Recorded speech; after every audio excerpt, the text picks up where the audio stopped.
எல்லாருக்கும் வணக்கங்க. இந்த வீடியோல நம்ம பார்க்க போற டாபிக் என்ன அப்படின்னா, திருமண தடைக்கான முக்கிய விதிகள்.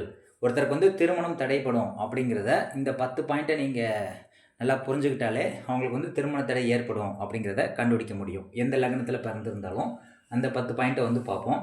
முதல் விதி பார்த்தீங்கன்னா, சூரியனும் சுக்கிரனும் 3 டிகிரிக்குள்ள நெருங்கி இருந்தாலோ, அல்லது சூரியனும் சுக்கிரனும் 43 டிகிரியை தாண்டி விலகி இருந்தாலும் இவங்களுக்கு திருமண வாழ்க்கையில் பிரச்சனை இருக்கும், அல்லது திருமணம் ஏற்படல தடை ஏற்படும் அப்படின்னு சொல்லலாம்.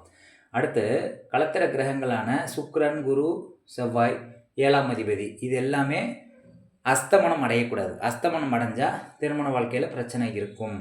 அடுத்து 2ஆம் அதிபதி, 7ஆம் அதிபதி, செவ்வாய், சுக்கிரன் இது எல்லாமே ராகு கேதுவோட சேர்ந்திருந்தால் அவங்களுக்கு திருமண வாழ்க்கையில் ப்ராப்ளம் இருக்குது.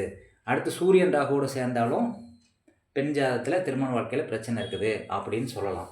அடுத்து 7ஆம் அதிபதி, சுக்கிரன், செவ்வாய் இந்த 3 கிரகங்களும் நீசம் அடையக்கூடாது. அது ராசி கட்டத்திலையும் நீசம் அடையக்கூடாது, நவாம்ச கட்டத்திலையும் நீசம் அடையக்கூடாது. அப்படி நீசம் அடைஞ்சால் அவங்களுக்கு திருமண வாழ்க்கை சிறக்காது.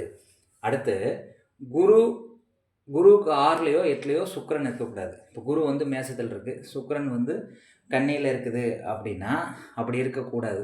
அதே மாதிரி லக்னாதிபதி, 7ஆம் அதிபதி இந்த ரெண்டுமே உங்கள் ஜாதகத்தில் 6, 8ஆக இருக்கக்கூடாது. அப்படி இருந்தாலுமே பிரச்சனை வரும், திருமண வாழ்க்கையில் சிக்கல் ஏற்படும். அடுத்து களத்திர கிரகங்களான குருவுக்கும் சுக்கிரனுக்கும் நடுவில் கேது இருக்கக்கூடாது. அதே மாதிரி லக்னாதிபதிக்கும் 7ஆம் அதிபதிக்கும் நடுவில் கேது இருக்கக்கூடாது. அப்படி இருந்ததுன்னா இந்த 2 உறவு பிரித்து விட்டுரும். அல்லது நம்ம எப்படி எடுத்துக்கலாம் அப்படின்னா, குரு மேசத்தில் இருக்குது, கேது ரிஷபத்தில் இருக்குது, சுக்கிரன் மிதுனத்தில் இருக்குது அப்படின்னா ஒவ்வொரு கட்டத்தில் இப்படி இருந்தால் கூட அதை நீங்கள் தடை ஏற்படுத்தும் அப்படின்னு தான் எடுத்துக்கணும். ஒவ்வொரு கட்டத்தில் குரு ஒரு ராசியில், கேது ஒரு ராசியில், சுக்கிரன் ஒரு ராசியில் இப்படி தொடர்ந்து இருந்தாலுமே நடுவில் கேது இருக்கிறதுனால இந்த 2 உறவை பிரிச்சிரும் அப்படிங்கிற மாதிரி நம்ம எடுத்துக்கலாம். அடுத்து குரு, சுக்கிரன், 7ஆம் அதிபதி இந்த மூணுமே பரிவர்த்தனை அடையக்கூடாது. குரு பரிவர்த்தனை அடையக்கூடாது, சுக்கிரன் பரிவர்த்தனை அடையக்கூடாது, 7ஆம் அதிபதி பரிவர்த்தனை அடையக்கூடாது. அதாவது வீடு மாதிரி போகக்கூடாது. போச்சு அப்படின்னா வரக்கூடிய வரணும் வீடு மாதிரி திரும்ப பழைய வீட்டுக்கே போயிடுவாங்க, திருமண வாழ்க்கையே சிறப்பு இருக்காதுன்னு சொல்லணும். அடுத்து குரு, சுக்கிரன், 7ஆம் அதிபதி இந்த மூணுமே வக்ரம் அடையக்கூடாது, அல்லது வக்ரம் பெற்ற கிரகத்தோடு சேரக்கூடாது.